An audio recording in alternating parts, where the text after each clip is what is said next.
Welcome to health file. అధిక బరువు వల్ల అనేక అనర్థాలు ఉంటుంటాయి. దీర్ఘకాలిక సమస్యలైన బీపీ, షుగర్లు అదుపులో లేకపోవడం, క్యాన్సర్స్, ఇంకా లేటెస్ట్గా పాండమిక్స్, కరోనా లాంటి ముప్పు కూడా ఎన్నో రకాలుగా పొంచి ఉంటుంది. మరి అధిక బరువుని తగ్గించుకునే క్రమంలో చేసే తప్పిదాలేంటి? ఈ అధిక బరువుని అసలు ఒబేసిటీ అని ఎప్పుడు అంటుంటారు? ఏమైనా ఆరోగ్య సమస్యలు ఉన్నప్పుడే బేరియాట్రిక్ సర్జరీ గురించి ఆలోచించాల్సి ఉంటుందా? బేరియాట్రిక్ సర్జరీ అంటే ఏంటి? మెటబాలిక్ సర్జరీ అంటే ఏంటి? బేరియాట్రిక్ సర్జరీ వల్ల అనేక రకాల ఆరోగ్య సమస్యలు తలెత్తుతాయా? రోగనిరోధక శక్తి తగ్గుతుందా? జుట్టు పల్చబడుతుందా? లేకపోతే విటమిన్ల లోపం తలెత్తుతుందా? బేరియాట్రిక్ సర్జరీ చేసుకున్న తర్వాత కూడా వెయిట్ పుటానే మళ్ళీ ఆరోగ్య సమస్యలకు గురవుతుంటారా? ఇలాంటి అపోహల గురించి వివరాలు అందించడానికి Yashoda hospitals senior gastro and bariatric surgeon doctor Lakshmi Kumari Kona garu మనతో ఉన్నారు. ఆమెను అడిగి మరిన్ని విషయాలు తెలుసుకుందాం. నమస్తే అండి, వెల్కమ్ టు ది షో. నమస్తే. అసలు బేరియాట్రిక్ సర్జరీ గురించి నవేడేస్ అందరికీ ఐడియా ఉంటుందండి. అసలు ఆ సర్జరీ అంటే ఏంటి, ఎవరు చేయించుకోవాలని. బేరియాట్రిక్ సర్జరీ అపోహల గురించి ముందు మాట్లాడితే, అంటే చాలామందికి ఏంటంటే రోగనిరోధక శక్తి తగ్గుతుంది అన్న భయం ఉంటుంది. దాని గురించి మీరు ఏమంటారు? యాక్చువల్గా రివర్స్. మీరు ఊబకాయంతో బాధపడుతున్నప్పుడు ఇమ్యూనిటీ తక్కువ ఉంటుంది. ఎందుకంటే ఊబకాయం అనేది బాడీలో ఒక, అంటే మనం వాప్ అంటాం కదా, వాతం అంటాం కదా, ఆ కండిషన్. సో మనకి ఎలాగ డయాబెటీస్, కొలెస్ట్రాల్, ఇంకా హై బ్లడ్ ప్రెషర్, ఈ జబ్బులు ఉంటాయో దాంట్లో బాడీలో ఇన్ఫ్లమేటరీ ఈ స్టేటస్ ఉంటుంది. సో దానివల్ల మనకి చాలా అంటే ఆర్గన్ డ్యామేజ్ క్రమేణంగా అవుతుంటుంది. అలాంటప్పుడు మీకు ఏ జబ్బైనా, మీకు ఒక సింపుల్ ఫ్లూ అవ్వచ్చు, ఈ కరోనా లాంటి పాండమిక్ అవ్వచ్చు, ఏదైనా మనకి ఎక్కువ డ్యామేజ్ చేస్తుంది. మీరు వెయిట్ ఇంప్రూవ్ అవుతాయి, అంటే వెయిట్ తగ్గుతాయి, మీకు అప్పుడు ఈ బాడీలో ఇన్ఫ్లమేటరీ స్టేట్ అనేది నార్మలైజ్ అవుతుంది. మీ బాడీ ఇమ్యూనిటీ ఆటోమేటిక్గా ఇంప్రూవ్ అవుతుంది. ఓకే, అంటే all of a sudden weight తగ్గడం వల్ల ఇబ్బందులు ఉండవా? ఆల్ ఆఫ్ ఏ సడన్ ఎప్పుడు వెయిట్ తగ్గరు. బేరియాట్రిక్ సర్జరీ తర్వాత నార్మల్గా 3 to 4 kgs a month లెక్క వెయిట్ లాస్ అవుతుంది. ప్లస్ మీ ఎక్సెస్ బాడీ వెయిట్లోని 70 to 80% వరకే తగ్గుతారు. So total body weight loss అవ్వదు. ప్లస్ వెయిట్ లాస్ క్రమేణంగా ఉంటుంది. అండ్ సడన్ వెయిట్ లాస్ అయితే అసలు ఉండదు. ఓకే, వెయిట్ లాస్ అయిన వాళ్ళని చూస్తే చాలామందిలో హెయిర్ బాగా పల్చబడ్డం, హెయిర్ ఫాల్ అవ్వడం అనేది జరుగుతుంది అని, అది ఇనిషియల్ స్టేజెస్లో టెంపరీగానే ఉంటుంది అంటారా? ఏ టైప్ ఆఫ్ వెయిట్ లాస్ అయినా, అంటే మీరు డైట్ అండ్ ఎక్సర్సైజ్ చేసి వెయిట్ లాస్ అయినా, జబ్బు వల్ల వెయిట్ తగ్గినా, లేదా బేరియాట్రిక్ సర్జరీ వల్ల వెయిట్ తగ్గినా కూడా బాడీలోని ఇనీషియల్గా ఫ్యూ మంత్స్ హెయిర్ లాస్ అనేది ఉంటుంది. మళ్ళీ గ్రాడ్యువల్గా మీ బాడీ ఒక suddenly change in the internal milieu. So body ఒక సిచ్యువేషన్కి అలవాటు పడి ఉంది, మనం దానికి చేంజ్ చేస్తున్నాం. సో అలాంటప్పుడు కొంచెం హెయిర్ లాస్ ఉంటుంది. మళ్ళీ అది గ్రాడ్యువల్గా పికప్ అయిపోతుంది. ప్లస్ ఆ ఇండివిజువల్ పర్సన్స్ది eating habits, protein, good quality protein, adequate intake of మీకు విటమిన్స్, ఫ్రూట్స్, ఇవన్నీ నార్మల్ లెవెల్లో ఉంటే మీకు ఈ హెయిర్ లాస్ అనేది సిగ్నిఫికెంట్ ఉండదు. ఓకే, మైల్డ్ హెయిర్ లాస్ ఉండొచ్చు కానీ సిగ్నిఫికెంట్ ఉండదు. బేరియాట్రిక్ సర్జరీ చేయించుకున్నారు, బరువు తగ్గించుకునే సర్జరీ తర్వాత అంటే సడన్గా వాళ్ళ ఇంటేక్ తగ్గుతుంది కదండి, ఫుడ్ ఇంటేక్. దానివల్ల నీరసం ఉండడము, వైటమిన్ డెఫిషియన్సీస్ ఉండడము, న్యూట్రిషనల్ డెఫిషియన్సీస్ ఉండడం జరగదా? అంటే intake in comparison to what they were eating, అంటే అర్లియర్గా maybe they were eating lot of food, but ఇప్పుడు సర్జరీ తర్వాత they will eat what is actually needed for them. So ఆ కంపారిజన్లో చూసుకుంటే calorie intake is same or better. Earlier maybe వాళ్ళు చాలా high calorie foods తిని వెయిట్ గెయిన్ అవుతున్నారు, but now వాళ్ళ బాడీ వెయిట్కి సరిపోయినట్టుగా క్యాలరీస్ తీసుకుంటారు. సో క్యాలరీ ఇంటేక్ తక్కువ లేదు, బట్ వాళ్ళ బాడీ వెయిట్కి సరిపోయినట్టుగా క్యాలరీస్ తీసుకుంటారు. ఈ విటమిన్ అండ్ మినరల్ డెఫిషియన్సీస్ ఇనీషియల్గా మనకి సర్జరీకి అడ్జస్ట్ అయినప్పుడు వాళ్ళు maybe they are not eating well అన్నప్పుడు విటమిన్ మినరల్ డెఫిషియన్సీస్ రావచ్చు. సో దానివల్ల దాని గురించి కాపాడడానికి ఆల్రెడీ పోస్ట్ సర్జరీ వాళ్ళకి మేము విటమిన్ మినరల్ సప్లిమెంట్స్ పెడతాం. ఓకే, ఈ పోస్ట్ సర్జరీ మీరు వైటమిన్ సప్లిమెంట్స్ కానీ న్యూట్రిషనల్ డెఫిషియన్సీస్ లేకుండా ఉండడానికి ఏమన్నా ఫుడ్ సప్లిమెంట్స్ ఇచ్చినప్పుడు అంటే ఎంతైనా ఈ ఫుడ్కి సబ్స్టిట్యూట్ అంటారా? వాటి వల్ల కొంచెం ఎనర్జెటిక్గా ఉండడం యాజ్ గుడ్ యాజ్ ఫుడ్ లాగా ఉంటుందంటారా? నో, ఎప్పుడైనా supplement is supplement. The person should learn to eat well. అంటే వాళ్ళు నేర్చుకోవాలి ఈటింగ్ హెల్దీ. అంటే your vitamins and minerals will come from your fresh vegetables, fruits అవన్నీ. సో మీరు డైటరీ రీకాల్ తీసుకుంటే ఊబకాయంతో బాధపడుతున్న వాళ్ళు చాలా మందిలోని ఫుడ్ హ్యాబిట్స్ హెల్తీగా ఉండవు. So they are use to eating high calorie foods, not healthy food. So చాలా మందికి ఈవెన్ బెరియాట్రిక్ సర్జరీ చేయకముందు కూడా వాళ్ళకి baseline vitamin and mineral deficits ఉంటాయి, in spite of having so much of excess body weight. Okay. The reason being that they are not eating healthy. So surgery తర్వాత we train them to eat healthy and తీసుకోవాలో చెప్తాం. Plus vitamin mineral supplements ఇస్తాం. వి సే they are supplements, they are not the full source of vitamins. Timing few మంత్సే తీసుకోవాల్సి ఉంటుంది. Normally recommendation is that because these people are for so many years, అంటే చాలా ఏళ్ళు తరబడి వాళ్ళు హెల్తీ డైట్ తినడానికి అలవాటు లేదు. సో వాళ్ళు ఫ్యూచర్లో కూడా అందరూ, అంటే when we are talking of hundreds of people సర్జరీకి చేసిన వాళ్ళు కొన్ని మందరు ఈ న్యూట్రిషన్ కరెక్ట్ డైట్ తీసుకోరని ఫ్యూచర్లో కూడా యాంటిసిపేట్ చేస్తుంది. రికమెండేషన్ ఈజ్ ప్రతి వ్యక్తి బెరియాట్రిక్ సర్జరీ చేసుకున్న తర్వాత vitamin and mineral supplements lifetime తీసుకుంటే మంచిది.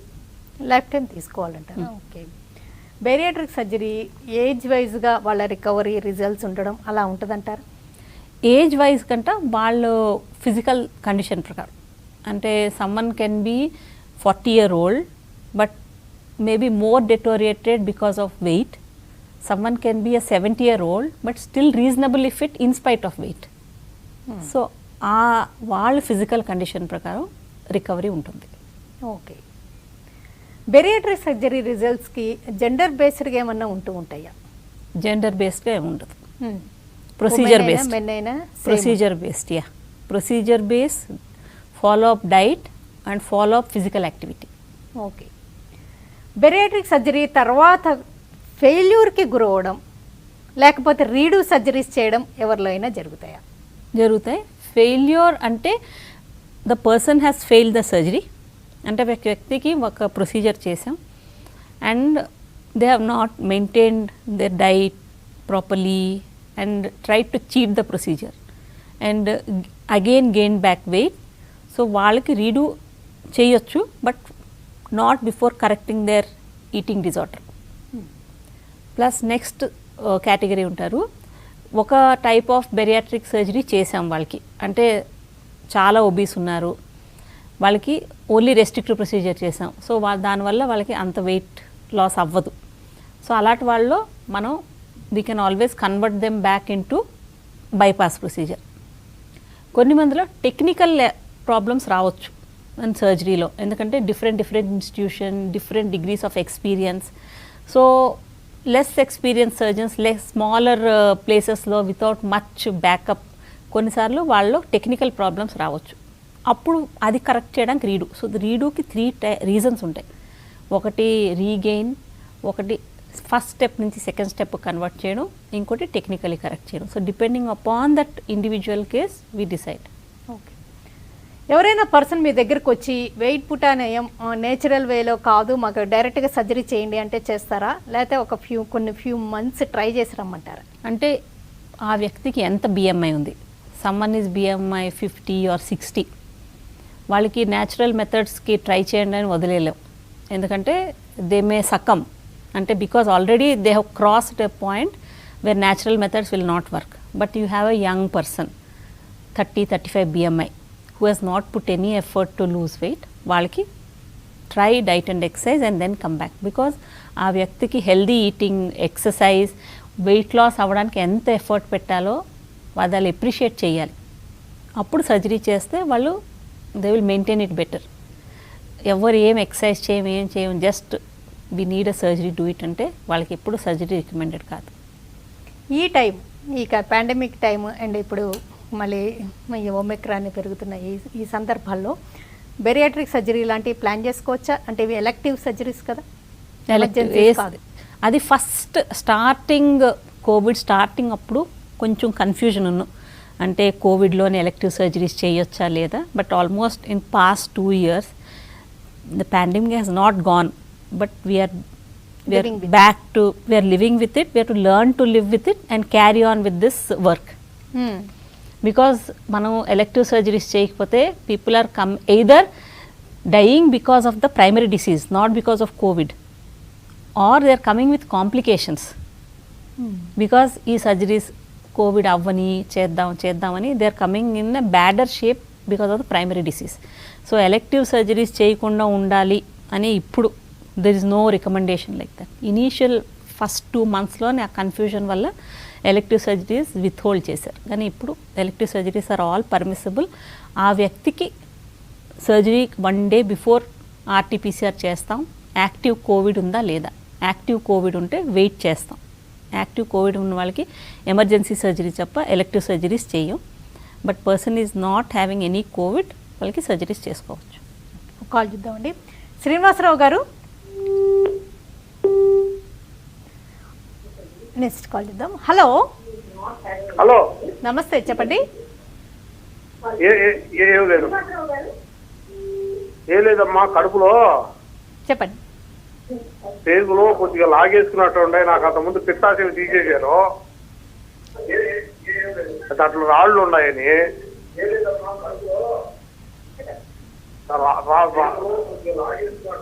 చెప్పండి, మీ క్వశ్చన్ ఏంటి ఇప్పుడు? మీ టీవీ వాల్యూమ్ తగ్గించలేదండి. మీరు మీ క్వశ్చన్ స్ట్రైట్గా ఫాస్ట్గా అడగండి. అవునమ్మా, దాని గురించి అమ్మా ఏదైనా అడుగుతున్నానమ్మా, ఏం చేయాలని. అంటే కొల్ల సిస్టమే చేశారు, ఇంకా నార్మల్ లైఫ్ లీడ్ చేయడమే కదండి. నార్మల్ లైఫ్, ఇంకేమి ఇబ్బంది పడకుండా నార్మల్ లైఫ్ లీడ్ చేయడమే. ఓకే, ఇప్పుడు ఎవరైనా బేరియాట్రిక్ సర్జరీ చేయించుకున్నారనుకోండి, ఆప్టిమమ్ రిజల్ట్ అనేది ఎన్ని మంత్స్కి కనిపిస్తుంది, అది ఎంతకాలం ఉంటుంది అంటారు ఆ రిజల్ట్? మీకు 6 months to 1 yearలోనే మీకు రిజల్ట్స్ కనిపిస్తాయి. లైఫ్ టైం మెయింటైన్ చేసుకోవాలి. సో ఇండివిజువల్ మీద డిపెండెంట్. దట్ మనకు వచ్చే రిజల్ట్స్ మీరు మెయింటైన్ చేసుకోవాలి అంటే discipline diet and exercise routine continue చేయాలి పోస్ట్-ఆప్ పీరియడ్లో. ఓకే, అంటే కొంతమందికి డౌట్ రావచ్చండి, అంటే అగైన్ మళ్ళీ డైట్ కంట్రోల్ చేయడం, ఎక్సర్సైజ్ చేయడం, ఇంకా బేరియాట్రిక్ సర్జరీ పర్పస్ ఏంటి? అది ముందు నుంచి చేయకనే కదా వెయిట్ పుట్ అని అయ్యాం, ఇంకా చేసుకున్నాక మళ్ళీ ఇవే చేయమన్నప్పుడు ఇంకా ఈ పర్పస్ ఏంటి అని డౌట్. అంటే చెయ్యిక వెయిట్ పుట్ ఆన్ అయ్యారు, సో ఇప్పుడు సర్జరీ వల్ల ఆ గెయిన్ అయిన వెయిట్ తగ్గించాం. మళ్ళీ same we have to follow the nature's principle. Continue. మీకు ఒక జబ్బు వచ్చింది, దానికి ట్రీట్మెంట్ చేసాం, మళ్ళీ మేము ఇండిసిప్లిన్ లైఫ్ స్టైల్ తెచ్చుకొని ఇంకో జబ్బు తెచ్చుకోం కదా. ఓకే, సో అది మెయింటైన్ అవ్వడానికి ఆ వెయిటే మెయింటైన్ అవ్వడానికి మస్ట్గా diet and exercise is compulsory for everyone. Rajendra garu call చేద్దాం. రాజేంద్ర గారు నమస్తే మేడం. నమస్తే, చెప్పండి. నమస్తే మేడం గారు, వింటున్నారు మీకు? చెప్పండి. నమస్తే, చెప్పండి. అది ఆఫ్టర్ సర్జరీ మీరు డైట్ మెయింటైన్ చేయాలి, అది దీని తర్వాత నార్మల్ డైట్ మళ్ళీ అది మెయింటైన్ చేస్తా ఉంటే అది చేసిన ఉపయోగం అనేది ఏముంటుంది? నార్మల్ ఫుడ్ తీసుకుంటానికి వీలు లేదా? నార్మల్ పోస్ట్ బెరియాట్రిక్ సర్జరీ మీరు తీసుకునే ఫుడ్ నార్మల్ ఫుడ్డే, మీ ఇంట్లో కుక్ చేసిన ఫుడ్డే మీరు తింటారు, అందరికి వండే ఫుడ్డే మీరు తింటారు. ఏ ఫుడ్ ఎంత అమౌంట్ తినాలో అది మేము మీకు ఎక్స్ప్లెయిన్ చేస్తాం, కౌన్సిలింగ్ చేస్తాం. సో మీరు బెరియాట్రిక్ సర్జరీ తర్వాత స్పెషల్ డైట్స్ కానీ ఏమీ ఉండవు. సేమ్ డైట్ మీరు ఇంట్లోనే ఏంటి చేసుకుంటారో అది ఎంత మాత్రంలో తినాలి, ఏ టైప్ ఫుడ్ ఎక్కువ ప్రిఫరెన్స్ ఇవ్వాలి, అది మేము డైట్ కౌన్సిలింగ్లో చెప్తాం. So there are no special diet. So we train you to eat a healthy diet. Call చేద్దామండి. హలో హలో, నమస్తే, చెప్పండి. హలో అమ్మా, అదే మేడంతో మాట్లాడాలి. చెప్పండి. ఎంత వెయిట్ ఉంటేనే ఈ సర్జరీ చేయించుకోవచ్చు? మీరు మినిమం BMI 30 పైన ఉండాలండి. 30 BMI ఉండాలంటే మీ ఎక్సెస్ బాడీ వెయిట్ అంటే మీ ఐడియల్ బాడీ వెయిట్ పైన ఒక 30 to 40 kgs ఎక్సెస్ ఉండాలి మీరు. అంటే మీ వెయిట్ 50 kgs ఉన్నదనుకోండి, నార్మల్గా మీ హైట్ ప్రకారం మీ వెయిట్ 50 kgs ఉండాలి. మీరు 90 kgs ఉంటే మీరు అప్పుడు బెరియాట్రిక్ సర్జరీకి మీరు ఫిట్ అవుతారు. ఓకే, ఐడియల్ వెయిట్ అంటే మీరు అకార్డింగ్ టు ద హైట్ లేకపోతే హైట్ ఇన్ సెంటీమీటర్స్ -100 చేసినా వచ్చే వెయిట్ రఫ్గా. ఓకే, అంటే మీరు ఎక్కువగా సజెస్ట్ చేసేది వెయిట్తో పాటు వాళ్ళకి ఏదైనా హెల్త్ ప్రాబ్లం ఉన్నప్పుడు బేరియాట్రిక్ సర్జరీకి ఎక్కువ ఇంపార్టెన్స్ ఇస్తారా? ఓన్లీ వెయిట్ ఉండాల్సిన దానికంటే చాలా ఎక్కువ ఉన్నప్పుడే బేరియాట్రిక్ సర్జరీ సజెస్ట్ చేస్తారా? బోత్ వేస్, రెండు వైపు. కొన్ని మందరు దే ఆర్ సో ఒబీస్, అంటే ఇంకా వాళ్ళకి ఇంకా ఏ జబ్బు రాకముందు కూడా వాళ్ళు ఓన్ వెయిట్ వల్ల వాళ్ళకి సడన్ కార్డియాక్ డెత్స్ అవడానికి ఛాన్సెస్ ఉంటాయి. అంటే మీకు టెస్ట్లన్నీ నార్మల్ ఉంటాయి, ఈసీజీ నార్మల్ ఉంటుంది, లంగ్ ఫంక్షన్ నార్మల్ ఉంటుంది, but just because of the sheer weight they can just suddenly die. So వాళ్ళకి మనం మార్బిడ్ ఒబీస్ అంటాం. So BMI above 40. Then there are another category of people where their BMI above 30, but already వాళ్ళకి bad diabetes కానీ, bad blood pressure కానీ, cardiac diseases already stents పడి CABGs అయ్యి, లేకపోతే high cholesterol వల్ల అసోసియేటెడ్ ప్రాబ్లమ్స్ వస్తున్నప్పుడు ఇంకా and they are not able to lose that weight by diet and exercise. So వాళ్ళకి కూడా బెరియాట్రిక్ సర్జరీ అడ్వైస్ చేస్తాం. వెంకటనారాయణ గారు కాల్. వెంకటనారాయణ గారు మేడం నమస్తే, చెప్పండి. అదే మేడం, గ్యాస్ ట్రబుల్ గురించి ప్రాబ్లంతో మేడం అడుగుదామని. చెప్పండి. గ్యాస్ ట్రబుల్ చాలా ఏం తినకపోయినా కానీ తిన్నా కానీ కడుపు ఉబ్బరం అవుతుంది మేడం.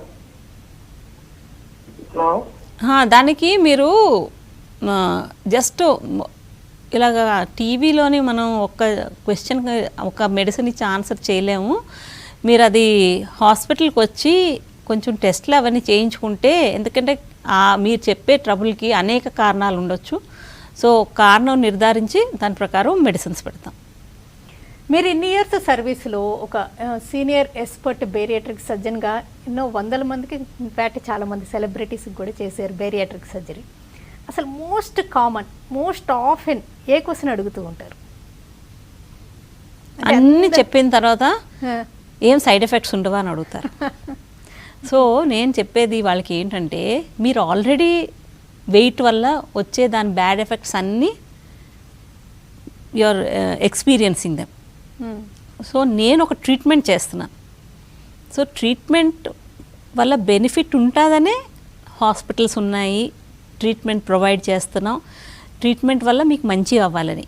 కానీ ప్రతి వ్యక్తికి మనం ఏ ట్రీట్మెంట్ ఎక్స్ప్లెయిన్ చేసినా వాళ్ళకు ఉండే జబ్బు గురించి వాళ్ళకి బాధ ఉండదు. మనం చేసే ట్రీట్మెంట్ వల్ల ఇంకేమో బ్యాడ్ ఎఫెక్ట్స్ వస్తాయని ఎప్పుడు డౌట్. సో ఆ మైండ్ సెట్ పోని వరకు ప్రతి ట్రీట్మెంట్ అందుబాటులో ఉన్న మనకి ప్రజలు ట్రీట్మెంట్ చేయించుకోవట్లేదు. ఎందుకంటే ట్రీట్మెంట్ వల్ల ఏదైనా బ్యాడ్ అవుతుందని భయంతో, కానీ ఉండే జబ్బు వల్ల మనకి ఏంటి చెడు అవుతుందో దాని గురించి ఎప్పుడు ఆలోచించరు. బేరియాట్రిక్ సర్జరీ అంటే ఈ అధిక బరువును తగ్గించే సర్జరీలో డిఫరెంట్ మెథడ్స్ ఉన్నాయి. ఏదైతేనే ఒక సర్జరీ చేయించుకున్నాక ఆ సర్జరీ వల్ల వచ్చిన ట్రామా, ఆ పెయిన్స్ కానీ, ఆ కుట్లు, ఆ సూచర్స్ అవి తీసేయడం కానీ, ఆ పోస్ట్ ఆప్ కేర్ కానీ, ఆ మొత్తం పీరియడ్ ఎంత టైం పట్టచ్చండి? 10 days to 2 weeks. లీవ్ లాంటి ఎన్ని రోజులు పెట్టాలి? 2 weeks. Only 2 weeks. 2 weeks ఆఫీస్కి వెళ్ళకుండా ఉంటే బెటర్ అంటారా? అంటే office depends upon the type of work. ఇప్పుడు some people run their own businesses. So అలాంటప్పుడు వాళ్ళకి టైం కన్స్ట్రెయింట్ ఉండదు. అంటే వెళ్ళి 10 hours ఖచ్చితంగా ఆఫీస్లో కూర్చోవాలని లేనప్పుడు ఈవెన్ 1 or 2 daysలో సర్జరీ తర్వాత discharge usually 4th or 5th day they and 1 or 2 days తర్వాత they can go back to their work. There are some people who have to report to work elsewhere, travel long duration and then staying in the office for 10 hours like that. వాళ్ళకి ఒక 2 weeks off తీసుకోమంటాం. Then there are certain category of people now with work from home. They start working from the hospital. Okay, from the next day. ఈరోజు surgery, రేపటి నుంచి పని చేసుకోండి. అంటే bariatric surgery కూడా డే కేర్ ప్రొసీజర్గా చేయగలుగుతారని విన్నాము. మరి అది ఇంకా అవైలబుల్ లేదా? లేదు, అంటే డే కేర్ ప్రొసీజర్ చేసి, డే కేర్ అంటే పొద్దున్న సర్జరీ చేసి సాయంత్రం డిశ్చార్జ్ చేయాలంటే మనకి కమ్యూనిటీలోని మెడికల్ హెల్ప్ అంటే పారామెడికల్ హెల్ప్ చాలా స్ట్రాంగ్ ఉండాలి. విచ్ మన ఇండియాలోని అంత డెవలప్ లేదు. ఇప్పుడు వెస్ట్రన్ కంట్రీస్లోనంటే వాళ్ళకి స్మాల్ పాపులేషన్, సో వాళ్ళకి నర్స్ అసిస్టెంట్స్, హెల్త్ వర్కర్సు వీళ్ళు అందుబాటులో ఉంటారు. సో వాళ్ళకి ఫోన్ చేస్తే హాస్పిటల్ కాకుండా paramedical help can go and help them. So అలాంటి high level health care system మన కంట్రీలో డెవలప్ అవుతే ఎస్ డే కేర్ చేయొచ్చు, కానీ not on the same day of surgery, maybe the next day. Different types ఉన్నాయి కదా, అంటే ఒక్కోసారి బెలూన్ పెడతారు, ఇంకోసారి బైపాస్ చేస్తారు, స్లీవ్ గ్యాస్ట్రెక్టమీ అంటారు. ఇలా రకరకాల టైప్స్లో ఎక్కువగా ఏది చేస్తారు, ఎక్కువ దేనికి రెస్ట్ ఎక్కువ అవసరం అంటారు? చూడండి, balloon is a endoscopic procedure and it's done for small BMIs 25 to 30 BMI, not above 30 BMI. So వాళ్ళకి maybe 2 or 3 days they need to be at home and 1 day in the hospital and 2 or 3 days at home and gradually go back to work. Surgical ఇంకా rest of the sleeve కానీ any of the bypasses or surgeries, లాప్రోస్కోపీగా చేసిన they are surgeries. So 3 to 4 days in the hospital and maybe another 1 week at home and then go back to work. Okay. Bariatric surgery తర్వాత అంటే వాళ్ళకి food తక్కువ తీసుకుంటున్నామన్న feeling, depression, psychological counselling ఇవి కూడా అవసరం అవుతాయా? అవసరం అవుతాయి. ఫస్ట్ వాళ్ళకి ఎక్స్ప్లెయిన్ చేయాలి, మన బాడీకి అంత అమౌంట్ ఆఫ్ క్యాలరీ ఇంటేక్ అవసరం లేదు. అండ్ ప్లస్ ఈ సర్జరీలో ఒక బెనిఫిట్ అవుతుంది మనకి ఎర్లీ సెటైటీ, అంటే after taking a small quantity of food వాళ్ళకి ఫుల్ ఫీలింగ్ వస్తుంది. So that urge to eat, అంటే నేను చాలా ఎక్కువ తినాలి అనే ఫీలింగ్ ఆటోమేటిక్గా ఆ కెమికల్ బాడీలో అయ్యే హార్మోనల్ చేంజెస్ వల్ల ఆ ఫీలింగ్ తగ్గుతుంది. But then there are some people who are food dependent. కొంతమంది they are totally emotionally dependent on food. అలాంటి వాళ్ళకి మనం హిస్టరీ అంటే వాళ్ళ ఫస్ట్ విజిట్స్లోనే మనకు తెలుస్తుంది వీళ్ళు they are depressed and they are dependent on the food. అలాంటి వాళ్ళకి ఇనీషియల్గా డైట్ కౌన్సిలింగ్ చేసి మల్టిపుల్ కౌన్సిలింగ్ సెషన్స్ చేసి we need to talk them out కి అంటే only eating food is not the primary goal of our life. So అవన్నీ చేసిన తర్వాత we get them to surgery. మళ్ళీ సర్జరీ తర్వాత మళ్ళీ డైటీషియన్ వాళ్ళతోని over time they have to understand. Then there are some people who will not understand, no I can not live with eating small quantities of food, అంటే వాళ్ళకి surgery offer చేయం. ఇంకా it is their responsibility to lose weight. ఓకేనండి, doctor Lakshmi Kumar Kona గారు, thanks allot అండి. అధిక బరువుతో కొని తెచ్చుకునే అనర్థాల కంటే అసలు first of all weight put on అవ్వకుండా disciplined lifestyle, diet, exercise ఇలాంటివన్నీ మేనేజ్ చేస్తూ అప్పటికి వెయిట్ తగ్గకపోతే వెయిట్ పుటాన్ అవుతూ అలాగా అనేక రకాల ఆరోగ్య సమస్యలకి గురవుతున్నా, గురి కాకపోయినా అధిక బరువు ఉన్నప్పుడు అలాంటి ముప్పు పొంచి ఉంది. కాబట్టి తప్పనిసరిగా డాక్టర్ సలహా మేరకు బేరియాట్రిక్ సర్జరీ గురించి ఆలోచించాలని, బేరియాట్రిక్ సర్జరీతో కనిపించే సైడ్ ఎఫెక్ట్స్ అన్నీ టెంపరీగా ఉండేవి మాత్రమేనని, ఏదేమైనా డిసిప్లిన్డ్ లైఫ్ స్టైల్ మాత్రం కొనసాగించడం తప్పనిసరి. బేరియాట్రిక్ టైప్ సర్జరీలో టైప్స్ వాళ్ళ అవసరాలని పట్టి చేస్తూ ఉంటారు. నవేడేస్ లేటెస్ట్ టెక్నాలజీస్తో కూడా చేయగలుగుతున్నారని Yashoda hospitals gastro and bariatric surgeon doctor Lakshmi Kumari Kona garu తెలియజేశారు. ఇది ఇవాల్టి health file. Keep watching TV5.